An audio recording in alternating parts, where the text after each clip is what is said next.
Hey loves, and welcome back to my channel. So this is the complete tutorial of the former drafting I posted. Yes, if you check the second previous video I posted, you will see the drafting in case you want to see the drafting and the cutting of this. So we are done pleating, we are done sewing. You can see our yoke, you can see the full length of the dress and the slit. Now where we stopped the last time was at joining the yoke, right? We stopped at joining the yoke, and now it is time to pleat the yoke. Now this is the remaining brocade fabric that I have. First of all, fold it into two. This is the center front. This place that I folded now is the part that will stay at the neckline area, the center of the neckline. So this folded part, there is no need to stitch on it. Now if you check well, like the inspiration video, if you check very well, you will notice that there is lace on top of that yoke, but I wasn't sure that the lace I'm using will be enough. I used chantilly lace, but at this point I wasn't sure that the lace will be enough, so I didn't add lace before I started this pleat. So first of all, just fold your fabric first and then start pleating. If you have enough lace, you will have to cut your lace together with this fabric before you start pleating. Okay, so now this one is the first yoke. After pleating it, I will get my yoke paper. You know that I drafted my pattern and I kept my yoke aside, right? So after making these pleats, you will get your yoke and you will place on top of this pleat and cut it out. It will make things really easy for you. I hope you understand. But if you are trying to like cut it before making pleats, you may not get what you want. So the best thing is to pleat. After making pleats, get the yoke and then cut out. So if you are cutting out, add half an inch seam allowance. You can see the way I am adding half an inch seam allowance. So always add this half an inch seam allowance so that you will not run out of allowance. Now this is the first one. I'll go ahead and run a stitch and keep it aside. Now we are going to start the second yoke. We are going to pleat. After pleating, we will run a stitch and we'll also keep it aside.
Now we are done, and this is what I have, right? This is what I have, and they look really good. Now the next thing that I'm going to do is to fix them to the bustier. This is the bustier. I'm going to attach them to the bustier. But before I do that, I want to be sure that my lace will be enough. I hope you understand what I'm saying. Had it been, I'm sure that my lace will be enough, I would have added lace to this yoke before I started pleating it. But I want to be sure that my lace will be enough. So I actually went ahead to pin these pleats so that they will not scatter. I really love the pleats on this dress, the one on the skirt, then this one is on the yoke area. I just love it. Now I have placed my yoke to make sure that I am getting the point where that yoke is supposed to be on. Now the next thing that I'm going to do is to cut out my sleeve. If you are joining, this is how you are going to join. You turn them over, stitch, and then use the lining to turn the neckline. I hope you understand.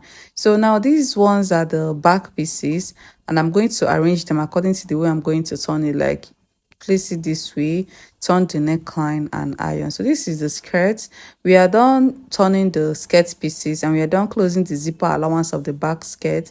I'll place the two of them together and then take my measurements. I actually like closing my zipper allowance before taking my skirt measurement. Now, this is the chantilly that we are using. This is the original chantilly, and it is just 1 yard. And that's the reason why I did not add lace to that my yoke. I want to be sure that it will give me my sleeve and the gathers on the sleeve. Now, from the scallop edge of this lace, I came up by 6 inches and I cut out straight that 1 yard. I folded it, I came up by 6 inches and I brought out the scallop area. This is the area that we use for the gathers first of all. So I'll divide it into two and keep aside. Then the remaining part of the lace, the length is okay for me. I actually need 21, but it is up to 22 inches. So now I'll go ahead and fold it, and then I'll take my sleeve, round sleeve measurements, and then cut. I know you may be surprised that I don't mark measurements. Yeah. Yeah, that is what you get when you are used to doing the same thing for a very long time. So now I'm going to separate the sleeve into two, and I'm going to show you guys how you are going to make your gathers. So now I'll separate this chantilly lace, and I actually love the design on this lace and the color too.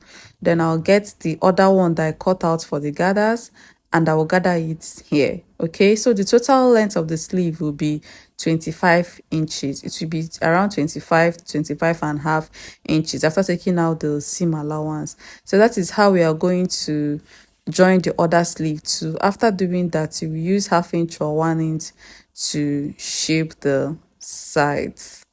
All right, so now we are back to the yoke.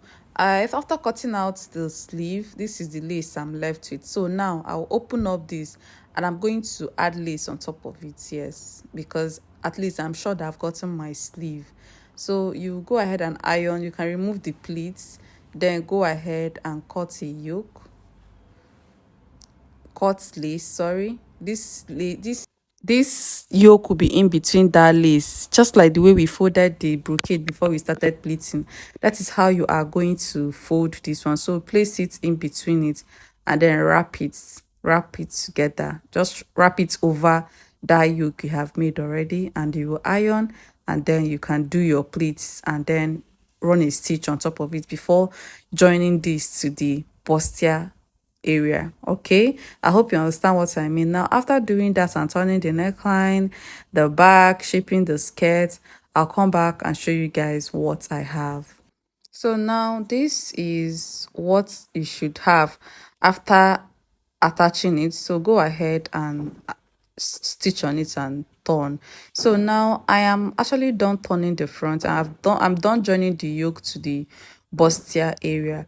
The next thing we are going to do now is to join the front and the back together. You can see that I have closed my zipper allowance. I'll go ahead and close the shoulder, take my body measurements and shape.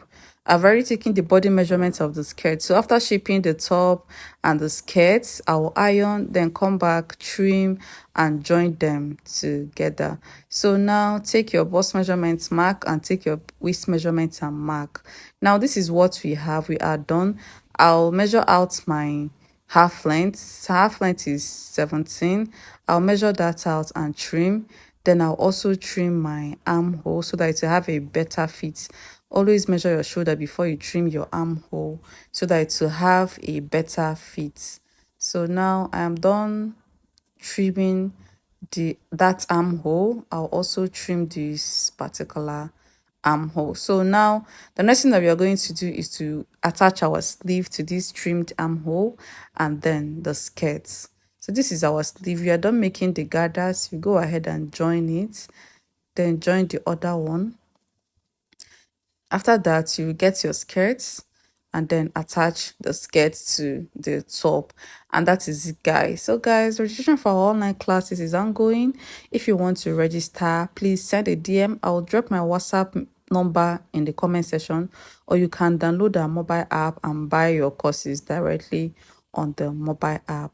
Thank you all so much. So this is the center back. I love like trimming down my center back by 1 inch, by a little allowance, so that when I'm done stitching, I will not have this zipper bulge issue. I like giving my center back that V cut so that I will not have zipper bulge issues. Then after that, I'll go ahead and open up my slits. Okay, yeah, I hope you enjoyed this tutorial. If you want to see more of this, Do not forget to subscribe and like this video. Thank you all. See you in my next video. Bye.